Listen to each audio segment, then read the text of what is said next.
بسم الله الرحمن الرحیم. دوستان سلامونه او نیک هیلې. په دې درس کې موږ تاسې ایوریج اف باندې خبرې کوو. ګورئ موږ تاسې مکمل د دې څومره کسان چې موږ سره دي د دوی د 2 میاشتو ایوریج موږ په لاس باندې راوړو چې 48.15 شو. سمه ده؟ 48.15 یا 48.8 د دوی ایوریج شو. که موږ ته اوس یو څوک ووایي چې د احمد یا د حامد یا د ولید ایوریج په لاس باندې راوړئ، دا ډېر زیات اسانه دی. زه دغه ټیبل کاپي کوم، دې ځای کې پیسټ کوم، دلته ورته وایم چې نیم د شخص نوم او دې خواته ورته وایم چې ایوریج. دلته که زه ولیکم احمد، د احمد ایوریج به دې خواته ډایرکټ څنګه کیږي راوځي به. خو دا ایوریج موږ تاسې د سم د وبخښئ د ایوریج اف فرمول په واسطه پیدا کوو. مساوي ایوریج اف. ایوریج ا پاتې دی، دا به د خیر سره وایو. ایوریج اف زموږ ستاسې شرط دلته نوم دی احمد محمود خالد. نو موږ دلته رینج دغه نومونه چې په کوم ځای کې دي لومړی همدا رینج انتخابوو. زموږ نومونه په دې ځای کې دي، دا ساحه مو ټوله انتخاب کړه. بیا کاما، بیا موږ تاسو ته وایي کرایټیریا. کرایټیریا زموږ دا نوم دی، دا به انتخاب کوئ. بیا هغې څخه وروسته کاما موږ ته وایي ایوریج رینج.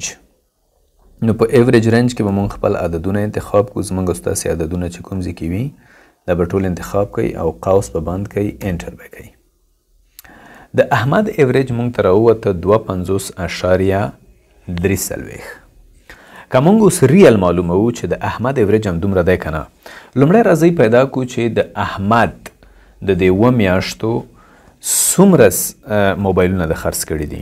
نو موږ تاسې ډېر په اسانه کولی شو چې دلته پیدا کړو سم اف قوس شروع، دلته موږ ته وایي رینج. په رینج کې موږ د نوم ساحه انتخاب کړو، یو ځل موږ د احمد ټوټل پیدا کوو او بیا کاما کرایټیریا. کرایټیریا ورته دا ساحه انتخابوم ځکه دلته زه نوم لیکم. صحیح شوله؟ کاما بیا سم رینج. په سم رینج کې موږ خپل عددونه ټول څنګه کوو انتخابوو او قوس بندوو، انټر. دلته که زه ولیکم احمد، د احمد ټوټل موږ ته راوباسته 360.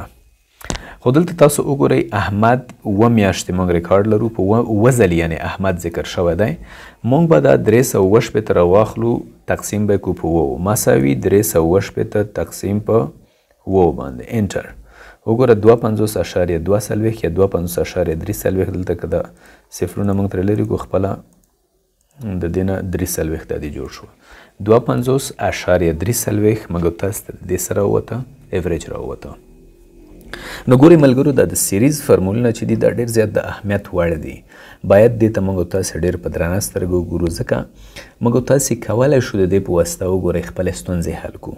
د اکسل فرمولونه د همدې په خاطر باندې د استفادې وړ دي، د همدې په خاطر باندې موږ تاسې د استعمالوو تر څو موږ ستاسې کار اسانه کړي، تر څو موږ ستاسې فعالیت اسانه کړي، تر څو موږ تاسې وکولی شو په خپل ژوند کې حسابي کتابي په خپل ژوند کې.